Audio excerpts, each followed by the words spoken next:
নমস্কার বন্ধুরা। আচ্ছা, আমরা অনেকেই অনেক টাকা খরচ করে রেস্টুরেন্টে খেতে যাই। যদি সেটাই বাড়িতে কম খরচে বানিয়ে নেওয়া যায় তাহলে মন্দ কি।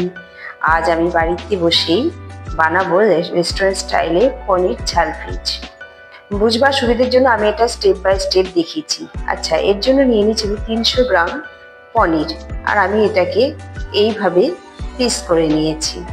পনিরটা একটু বড় বড় রাখলে ভালো হয়, কারণ এই বড় বড় না রাখলে এটা যেহেতু অনেক রকম সবজি দিয়ে হবে, তো সেক্ষেত্রে পনিরটা ঘেটে যাওয়ার সম্ভাবনা থাকবে। আর পনির যেহেতু খুব বেশি তো ভাজা যায় না, পনির তাহলে একটু চিউই হয়ে যায়। আচ্ছা, এর জন্য আমি নিয়েছি আলমন্ড, কাজু, খোয়া ক্ষীর। আলমন্ড আর কাজুটা আমি আগের দিন ভিজিয়ে রেখে দিয়েছিলাম খোসা ছাড়ানোর সুবিধের জন্য। খোয়া ক্ষীরটা আমি ভেজে নিলাম।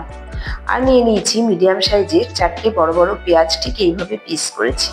পেটালগুলোকে ছাড়িয়ে নেব, আর মাঝখানটা আমি আলাদা করে দেব। এবার এই পেটালগুলো ছাড়ানো হয়ে গিয়ে মাঝখানটা যখন আলাদা হয়ে যাবে, এটা আমি কড়াইয়ে সাদা তেল দিয়ে ওই তেলেই আমি এই পেঁয়াজগুলোকে ভাজবো, ঠিক মাঝখানটা। তার মধ্যে দিয়ে দিচ্ছি 2টো মিডিয়াম সাইজের টমেটো 4 টুকরো করে, আর দিয়ে দিচ্ছি 10 কোয়া রসুন, একটু নুন আর 2টো কাঁচা লঙ্কা। এবারে এটাকে আমি ভাজবো না, ঠিক সতে করে নেব একটু। একদম পুরো নরম সেদ্ধ হয়ে গেলে এটা আমি একটা পাত্রের মধ্যে ঢেলে ঠান্ডা করতে দেব। আর তার মাঝখানে আমি বেটে নিয়েছি খোয়া ক্ষীর, কাজু আর আলমন্ড। এইভাবে বেটে নিলাম মিক্সিতে। এবারে ওই সতে করা টমেটো, পেঁয়াজ, রসুন, কাঁচা লঙ্কাটা আমি মিক্সিং বলে দিয়ে পেস্ট করে নিলাম। এবার একটা ভাজা মশলা তৈরি করে নেব।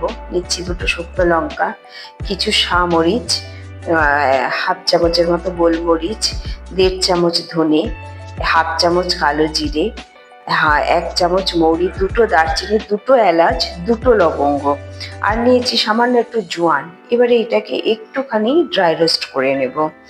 এই বেশি না, পুড়ে না যায়, দেখুন ঠিক এইরকম হবে। এবার এটাকে আমি পেশাবো, কিন্তু পুরো মিহি করে নয়, দানা দানা করে পেশাবো। এবারে এটাকে এভাবে রেখে দিলাম।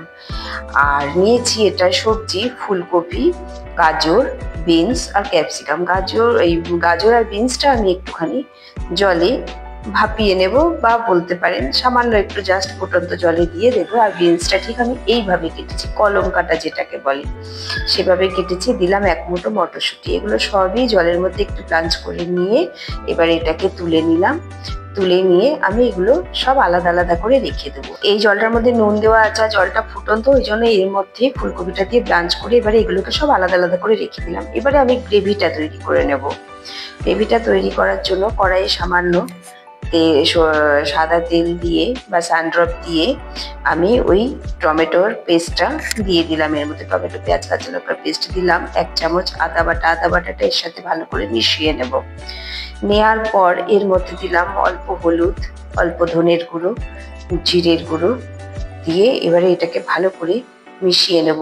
দিলাম একটু লাল লঙ্কার গুঁড়ো। এটাকে ভালো করে মিশিয়ে নিয়ে এবারে এটা যেহেতু পনির ঝাল ফ্রিজ, তাই একটু মিষ্টি মিষ্টি হবে।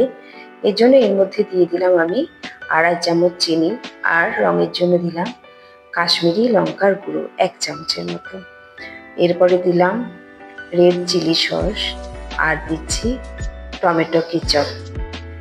এবার এর মধ্যে দেব একটু গ্রিন চিলি সস, তাহলে একটা টক মিষ্টির স্বাদটা ব্যালেন্স হবে।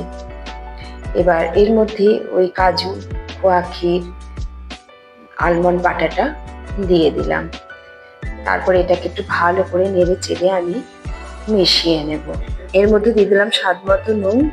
নুনটা আপনারা আপনাদের স্বাদ মতনই দেবেন, কারণ যেহেতু সসে নুন দেওয়া থাকে তাই নুনটা বুঝেই দিতে হবে। এবার এই গ্রেভিটা আমি একটা আলাদা বাটিতে রেখে দিলাম। এবার আমি এই রান্নার লাস্ট স্টেপে যাচ্ছি, এটাই লাস্ট। এবার আমি কড়াইটা বসিয়ে এর মধ্যে একটু সানড্রপ তেল দিয়ে পনিরটা ভেজে তুলে নেব। তবে পনিরটা খুব বেশি ভাজবো না, অল্প একটু জাস্ট কালার ধরলেই আমি এটাকে তুলে নেব। ঠিক এরকম অল্প একটু ভাজতে হবে। দেখুন খুব একটা ভাজিনি, তাহলে পনিরের নরম ভাবটা চলে যাবে। ওই তেলের মধ্যে দিয়ে দিলাম ফুলকপিগুলো। ফুলকপিগুলো একটু ভাজা হয়ে গেলে এর মধ্যে দিয়ে দিলাম গাজর, বিনস আর মটরশুঁটি। এবার এগুলো একটু নাড়াচাড়া করে একটু ভাজা ভাজা হয়ে গেলে তারপরে আমি ক্যাপসিকামটা আর পেঁয়াজটা দেব, যাতে এর ক্রাঞ্চিনেসটা বজায় থাকে। ওটা বেশি নাড়বো না। এবারে একটু সামান্য নাড়াচাড়া করে ওই গ্রেভিটা এর মধ্যে ঢেলে দেব। গ্রেভিটা তো হয়েই আছে, সবজিগুলো প্রায় সেদ্ধ। দিয়ে দিলাম সেই ভাজা মশলাটা। এবার এটা হয়ে গেলে এর মধ্যে দিয়ে দিলাম একটু কসুরি মেথি। ওটা আমি হাতে একটু গুঁড়ো করে নিয়ে দিয়েছি, গন্ধটা ভালোভাবে মিশবেও ভালো। এবার এটা মিশিয়ে নিয়ে এর মধ্যে আমি পনিরগুলো দিয়ে দেব। পনিরগুলো দিয়ে আমি এটা খুব হালকা হাতে নেড়ে নেব। কারণ তো বন্ধুরা, আমার রান্না তো আপনারা দেখলেন। এই ভিডিওটা যদি ভালো লাগে, তবে হ্যাঁ, রান্নাটা আপনাদেরকে করে খেয়ে তবেই দেখতে হবে। এই ভিডিওটা যদি ভালো লাগে তাহলে আমার চ্যানেলটাকে সাবস্ক্রাইব করবেন, ভিডিওটাকে লাইক করবেন, শেয়ার করবেন, যাতে অন্য কোনো রেসিপি বা ভিডিও সেটা সবার আগে আপনার কাছেই পৌঁছায়। আর এইভাবে পেঁয়াজ আর কাঁচা লঙ্কা দিয়ে গরম গরম রুটি, পরোটা, লুচি, বিশেষত নানের সাথে পরিবেশন করলে খুব ভালো লাগে। আজ তাহলে আসি, আবার অন্য কোনো ভিডিও নিয়ে অন্যদিন। টাটা।